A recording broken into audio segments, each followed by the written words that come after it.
आसपास जब मुगलों का शासन आया, हमारे मुगल रहते थे, लोग बुजुर्ग बताते थे कि जब वो लेके जाते थे लगान तो आप लोग जानते होंगे जमीन जायदाद की, लगान हाथ में लेके ऐसे जा रहे हैं तो पिटते थे और घंटा बजाने के लिए लगा देते, पहले घंटा बजाते थे, सज़ा मिलती थी, या पंखा हिलाओ, नवाब साहब का नवाब पंखा हिलाया जाता था, हाथ का पंखा, तो ऐसे सारे रुपये हाथ में दिखाता है और जिम में रख के ले जा रहे, सारे जिम में रख के लाता रुपये, पिटना दोनों तरफ से था, पिटाई होती फिर उसकी सजा होती। ये लोग हमारे बुजुर्ग बताते, धीरे धीरे वो साम्राज्य खत्म किया, हमारे ऐसे ऐसे अवतार पुरुष आए, उसी श्रृंखला में मुगलों के शासन काल में आपका भी प्रादुर्भाव हुआ।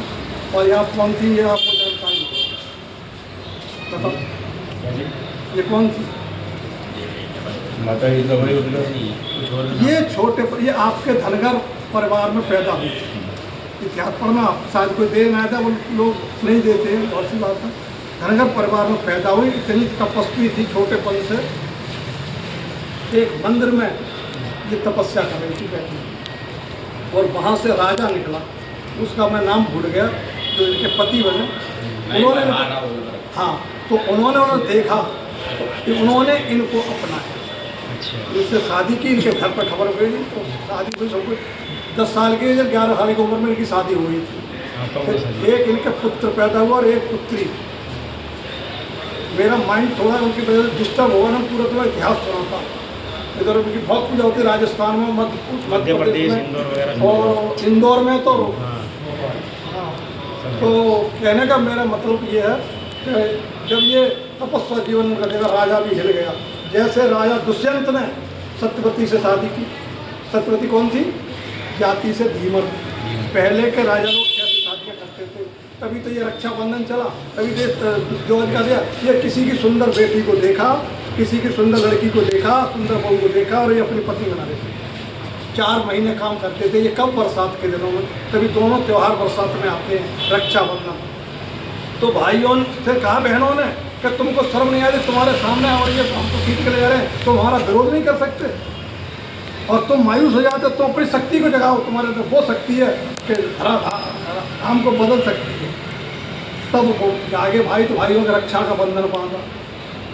उस श्रृंखला में फिर इनके पति को, इनके ससुर को, दोनों को मुगलों ने मार दिया। जब मार दिया तो जनता ने इनके लिए बैठा दिया। इन्होंने वो शासन करके दिखाया जिसमें राम की मर्यादा छुपी हुई थी, कृष्ण की राजनीति छुपी हुई थी। आज जो आप बातें करते हैं सब लोग, काशी विश्वनाथ मंदिर किसने बनवाया?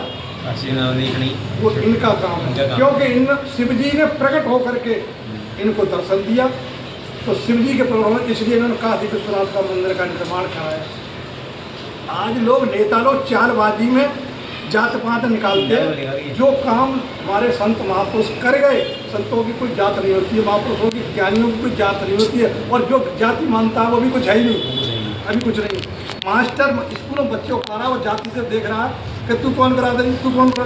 मास्टर को ये पूछ रहे हैं कि क्या उसके जो शिष्य हैं, जो भी हैं, इसलिए पहले आता था रावण के 1 लाख पुत्र, क्या किसी औरत के 1 लाख पुत्र हो जाएंगे? सगर के 60,000 पुत्र, क्या 60,000? वे उनके शिष्य होते थे और पुत्र कहलाते थे, इतना प्यार करते थे अपने बच्चों की तरह। तो माता अहिल्याबाई जो थी, जब गद्दी पर बैठ गई, इनके बेटा थे वो भी बड़े हुए, रथ में निकलने लगे, तो अपना राज्य को देखने करने लगे। एक बार रथ के निकल के जा रहे, तो मैं पहले कह चुका, भगवान शंकर ने माता पार्वती से कहा कि देवी, नहीं कोई अस जन्मा जगमाही, इस दुनिया में कोई ऐसा नहीं जन्मा है कि प्रभुता पाए काय मद नाही। भगवान की कृपा हो, उसे घमंड ना है, घमंड आना स्वाभाविक बात है। तो बेटा को घमंड आ गया। घमंड में रथ लेके जा रहे थे, एक गाय का बछड़ा बैठा हुआ, उसके ऊपर होकर बात आ, जब उसकी आई गाय की माता, गाय जो आई उसके बच्चे की माँ, तो वो उसको चाट रही थी, मरे हुए बच्चे। उसी श्रृंखला में उसी समय पर थोड़ी देर बाद माता जी भी निकल के ये चली। जब ये निकल चली तो उन्होंने दृश्य को देखा, बोली अरे ये क्या हो रहा।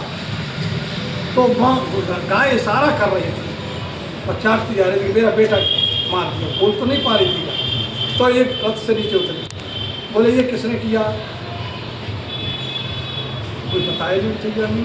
हमारी तुम्हारी यदि बात होती तो बता देता कि भाई भला आदमी किया, लेकिन राजा महाराज को कौन बताए, किसी ने कोई बता दिया नहीं। माता जी ने कहा कि मैं यहाँ पर ही संकल्प लेती हूँ, जिसने भी ऐसा किया उसको इसी हालत में कुचल करके मरवाऊंगी। और क्या करके गद्दी पर से ऐलान कर दिया।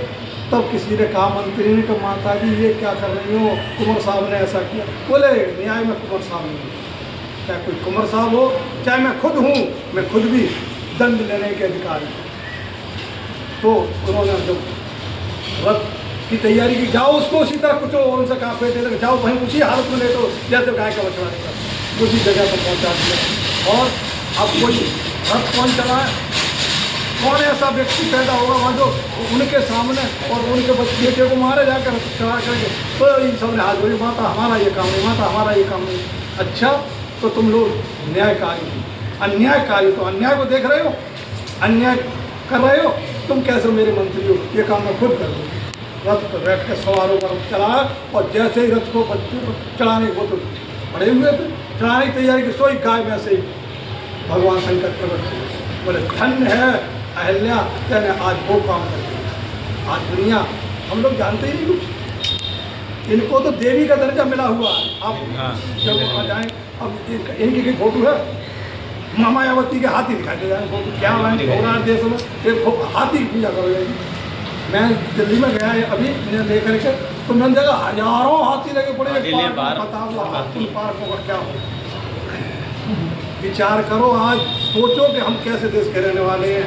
भरत जी को पिताजी खत्म होने के बाद भरत जी को कहा गया, भाई गुरु जी ने, भरत राम तो आदेश अपने पिता का मान के चले गए जंगल, तुम क्या करोगे। बोले गुरु जी मुझे क्या आदेश है कि तुम गद्दी संभालो। तो गुरु जी गद्दी नहीं संभाल पाऊंगा मैं।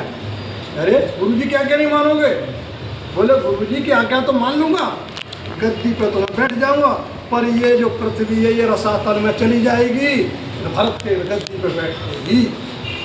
अरे ये तुम ये क्या कह रहे हो, तुम्हारे बैठे धर्मात्मा पुरुष के बैठने से गद्दी ये पृथ्वी रसातल में चली जाएगी, और ये पापात्मा बैठी है, रावण बैठा, कुंभकर्ण और ये सब बैठे, हिरण्यकश्यप हिरण्याक्ष जैसे जिन्होंने स्वयं को भगवान माना, ये सब बैठे, और ये तब पृथ्वी रसातल बनेगी, और धर्मात्मा पुरुष बैठेगा तो रसातल में चली जाएगी।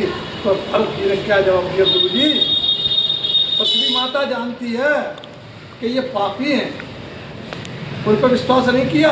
पृथ्वी माता उस दिन घबराएगी जिस दिन भरत जैसा धर्मात्मा बैठ जाएगा, तो पृथ्वी कहेगी कि अब किस पर भरोसा करूं। इसलिए अन्याय के प्रति मैं राम के गद्दी पर मैं खुद नहीं बैठूंगा, इसलिए मुझे इस गद्दी की आवश्यकता। और उधर बाली के मरने के बाद सुग्रीव